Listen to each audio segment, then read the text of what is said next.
نحمدہ ونصلی ونسلم علی رسولہ الکریم اما بعد۔ برادران اہل سنت، عید الفطر قریب ہے اور میں نے عرض کیا تھا کہ عید سے پہلے میں نماز عید کا مکمل طریقہ اور عید کے دن کے مستحبات یعنی وہ کام جن کے کرنے سے ثواب ملتا ہے عرض کروں گا۔ میں عرض کر رہا ہوں اس امید کے ساتھ کہ آپ اسے بغور سماعت کریں گے اور زیادہ سے زیادہ اسے شیئر کریں گے اور ہمارے اس واٹس ایپ چینل سنی جمعیت الاحناف سے اپنے سبھی سنی بھائی بہنوں کو جوڑیں گے تاکہ ان کا بھی ایمان و عقیدہ مضبوط ہو اور ان کی بھی عبادتوں میں نکھار آئے اور آئندہ جو بھی میں دینی معلومات دوں براہ راست ان تک پہنچے۔ تو سماعت فرمائیں عید کے دن کے مستحبات یعنی وہ کام جن کے کرنے سے ثواب ملتا ہے۔ حجامت بنانا یعنی بال تراشنا، داڑھی کا خط بنانا، مونچھیں پست کرنا، زیر ناف بغل وغیرہ کے بال نکال دینا، ناخن تراشنا، غسل کرنا، مسواک کرنا، اچھے کپڑے پہننا۔ نئے پہننا ضروری نہیں ہے، اگر نئے نہ ہوں تو پرانے کپڑے دھلے ہوئے وہ پہن لیں۔ انگوٹھی پہننا، خوشبو لگانا۔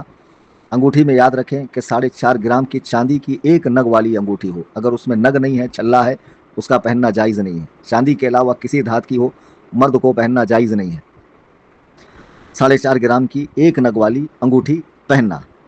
خوشبو لگانا، صبح کی نماز محلے کی مسجد میں پڑھنا، عیدگاہ جلدی جانا۔ اب شہروں میں عیدگاہ ہوتی نہیں ہے، گاؤں دیہات میں ہوتی ہے، تو بہرحال آپ جہاں نماز پڑھنے جائیں گے عید کی وہاں پر جلدی جانا۔ نماز عید سے پہلے صدقہ فطر ادا کرنا۔ نماز کے لیے پیدل جانا، ایک راستے سے جانا دوسرے راستے سے آنا۔ اگر آپ سواری سے گئے تب بھی حرج نہیں ہے، لیکن پیدل جانا یہ افضل ہے۔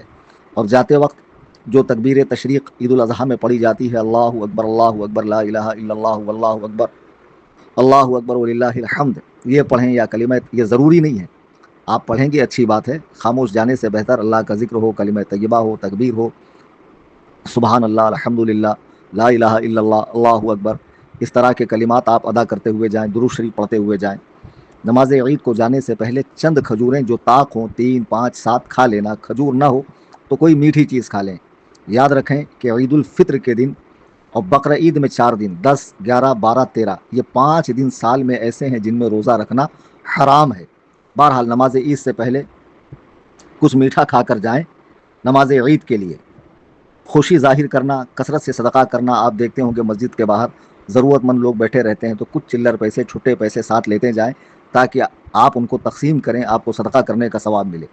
عیدگاہ کو جاتے وقت، نماز عید کے لیے جاتے وقت وقار اور نیچی نگاہ کیے ہوئے جانا۔ ایک دوسرے کو مبارکباد دینا مستحب ہے، اور جو میں نے تکبیر کے حوالے سے عرض کیا وہ زور سے نہ کہیں، اتنا کہیں کہ جسے آپ سن لیں۔ اور ایک مسئلہ یہ یاد رکھیں کہ عورتوں پر جمعہ اور عید کی نماز نہیں ہے، اور جن پر عید کی نماز ہے انہیں عید کی نماز سے قبل کوئی نفل نماز مطلقاً مکروہ ہے، چاہے گھر میں پڑھے یا عیدگاہ میں پڑھے یا مسجد میں پڑھے۔ اگر عورتیں پڑھنا چاہتی ہیں تو عید کی نماز ہو جانے کے بعد چاشت کی نماز جو نفل ہے 4 رکعت ایک سلام سے وہ ادا کرے۔ اور جو لوگ بیرون ملک میں ہیں جہاں پر سنی مسجد نہیں ہے، سنی امام نہیں ہے، نماز عید نہیں ہوتی ہے، وہ وہاں پر یہی چاشت کی نماز 4 رکعت ایک سلام کے ساتھ پڑھے، ایک سلام کے ساتھ پڑھے۔ اب نماز عید کا مکمل طریقہ سماعت فرمائیں۔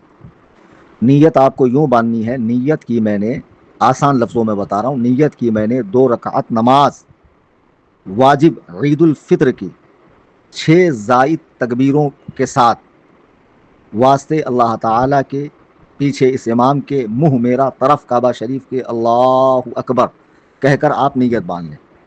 کانوں تک ہاتھ اٹھائیں اور اللہ اکبر کہہ کر ہاتھ باندھ لیں، پھر ثنا پڑھیں، پھر کانوں تک ہاتھ اٹھائیں اور اللہ اکبر کہتا ہوا ہاتھ چھوڑ دے، پھر ہاتھ اٹھائے اور اللہ اکبر کے ساتھ چھوڑ دے، پھر ہاتھ اٹھائے اور اللہ اکبر کہہ کر ہاتھ باندھ لے۔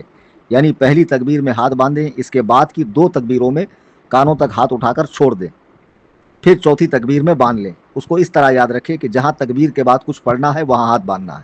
جیسے پہلے اللہ اکبر کہہ کر آپ نے ہاتھ باندھا تو ثنا پڑھنا ہے، پھر اس کے بعد 2 مرتبہ کانوں تک ہاتھ لے جا کر اللہ اکبر کہہ کر ہاتھ چھوڑ دیں، اب کیونکہ کچھ پڑھنا نہیں ہے۔ پھر اس کے بعد جب چوتھی مرتبہ آپ اللہ اکبر کہیں گے تو ہاتھ باندھ لیں، امام سورہ فاتحہ پڑھیں گا۔ یاد رکھیں امام کے پیچھے آپ کو سورہ فاتحہ ہرگز نہیں پڑھنی ہے۔ پھر اس کے بعد امام کوئی اور سورہ پڑھے گا، پھر رکوع و سجدہ امام صاحب کریں گے، پھر امام صاحب رکوع سجدے کے بعد جب اٹھیں گے دوسری رکعت میں الحمد و سورت پڑھیں گے، پھر آپ کو 3 بار کانوں تک ہاتھ لے جا کر اللہ اکبر کہہ کر ہاتھ باندھنا نہیں ہے، چھوڑ دینا ہے۔ پھر چوتھی مرتبہ اللہ اکبر کہہ کے آپ کو رکوع میں امام صاحب کے ساتھ جانا ہے۔ اس طرح آپ کی نماز ہوئی۔ نماز عید کے بعد امام صاحب خطبہ پڑھیں گے، خطبہ سماعت فرمائیں، خطبے کے بعد مصافحہ کریں، مبارکبادیاں دیں، معانقہ کریں، یعنی گلے ملیں۔ آج کل لوگوں نے ایک مرتبہ گلے ملنے کا رواج رکھا، یاد رکھیں مصافحہ 2 ہاتھ سے ہے، گلے 3 مرتبہ ملنا ہے۔ اور یہ بھی یاد رکھیں کہ نماز عید میں جو 6 زائد تکبیریں ہیں جس میں ہاتھ اٹھایا جاتا ہے، اور ہر نماز میں شروع میں جو ہاتھ اٹھایا جاتا ہے اسے رفع یدین کہتے ہیں۔ تو ہر نماز کے شروع میں اور وطر میں 1 مرتبہ جو ہاتھ اٹھایا جاتا ہے تیسری رکعت میں دعائے قنوت پڑھنے کے لیے، اور عیدین میں 6 مرتبہ، بس یہی رفع یدین باقی ہے اور یہی سنت ہے۔ بقیہ رکوع میں جاتے، رکوع سے اٹھتے وقت جو رفع یدین بد مذہب بے دین لوگ کرتے ہیں، یعنی غیر مقلدین، میں شوافی کی بات نہیں کر رہا ہوں، غیر مقلدین، وہ منسوخ ہے، اس کا حکم ختم ہو چکا ہے۔ یہ بات اچھی طرح ذہن میں رکھیں۔ نماز عید پڑھیں، پھر گھر تشریف لائیں، مہمانوں کی ضیافت کریں، بچوں سے پیار بانٹیں، خوش اخلاقی سے پیش آئیں، ماں باپ کی، اگر آپ کی ماں باپ کی قبریں ہوں تو وہاں جائیں، زیارت کریں، ان کے لیے فاتحہ خوانی کریں، اہل محلہ میں خوشی بانٹیں، بیماروں کی مزاج پرسی کریں، اور جو لوگ محتاج ہیں، نادار ہیں، غریب ہیں، ان کی آپ دستگیری کریں، ان کی مالی مدد کریں۔ عید اس طرح منائی جاتی ہے۔ جو لوگوں نے عید کے دن، پہلی تو بات یہ ہے کہ لوگ اکثر روزہ رکھتے نہیں ہیں، اور سب سے زیادہ گھائی انہی کو ہوتی ہے عید کا چاند نکالنے کی۔ اگر 29 کو چاند نظر نہ آئے تو یہ بیچارے مایوس ہو جاتے ہیں کہ کاش چاند نظر آتا۔ چاند نظر آ جائے تو بازاروں کی رونق دیکھنے کے لائق ہوتی ہے۔ عورتیں مردوں کا خیال نہیں کرتی ہے، بھیڑ بھاڑ میں گھس جاتی ہے۔ خدا را ایسا نہ کریں، ایسی جگہ نہ جائیں ہماری مسلم خواتین جہاں مردوں سے اختلاط ہوتا ہو۔ اور پھر عورتیں بازار میں جا کر دنیا بھر کی شاپنگ کر کے مردوں سے چوڑیاں پہنتی ہے۔ کسی غیر مرد کے سامنے اپنا ہاتھ کھولنا، اس کے ہاتھ میں ہاتھ دینا، اس سے چوڑیاں پہننا، یہ حرام، سخت حرام ہے۔ اور جو مسلمان مرد یہ پیشہ اختیار کیے ہوئے ہیں، چھوڑ دیں۔ آپ چوڑیاں بیچتے ہیں، بیچیے، چوڑی آپ دے دیجئے کہ گھر جا کر پہن لیجئے گا۔ اور پھر کچھ مسلمان لڑکے ہمارے گھومنے گھامنے کے لیے نکل جاتے ہیں، پکنک کے لیے چلے جاتے ہیں، معاذ اللہ، جو 1 مہینے تک شراب سے بچے ہوئے تھے، زنا سے بچے ہوئے تھے، اور جو لوگ نشے سے بچے ہوئے تھے، وہ عید کے دن ساری کسر نکالتے ہیں۔ خدا را ایسا نہ کریں۔ جیسے رمضان آپ نے پورا احتیاط کے ساتھ تقویٰ طہارت سے گزارا ہے، آئندہ بھی ایسے ہی گزاریں۔ پھر کچھ ہمارے مسلمان بچے، زیادہ تر بچے، بوڑھے، جوان، عورتیں بھی تھیٹروں کا رخ کرتے ہیں اور ان ہیروز کی پکچروں کو ہٹ کرتے ہیں جو آپ کی مظلومیت پر، آپ پر ہو رہے ظلم پر، آپ کی مساجدیں توڑی جا رہی ہے، مدارس ڈھائے جا رہے ہیں، مسلمانوں کی موب لنچنگ ہو رہی ہے، مسلمانوں کے قتل کا منظم پلان بنایا جا رہا ہے، ہر سطح پر مسلمانوں کو گرانے کی کوششیں کی جا رہی ہے، ان کا بائیکاٹ کیا جا رہا ہے، ان کی زمینیں چھینی جا رہی ہے، مساجد کے لاؤڈ اسپیکر بند کیے جا رہے ہیں، مدارس بند کیے جا رہے ہیں، دین کے اندر دخل دینے کی ناپاک کوشش کی جا رہی ہے، اور سب کو پتہ ہے کہ یہ حکومت کے اشارے پہ ہو رہا ہے۔ ابھی آپ جانتے ہیں دلی میں کیا ماحول ہے، اور عید کے دن ان کفار کی کیا پلاننگ ہے مسلمانوں کے لیے۔ خدا را بالکل بھی آپ اپنے رمضان کو برباد نہ کریں مووی دیکھ کر۔ کوئی ہیرو ہمارا نہیں ہے، اگرچہ اس کا نام ہماری طرح ہے۔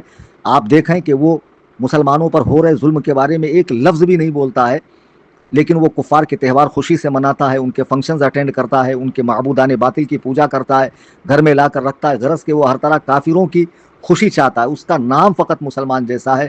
خدا را کسی بھی آن خان شیخ پٹھان کی مووی دیکھنے بالکل نہ جائیں۔ سیدنا حضرت عمر رضی اللہ تعالیٰ عید کے دن زارو قطار رو رہے تھے۔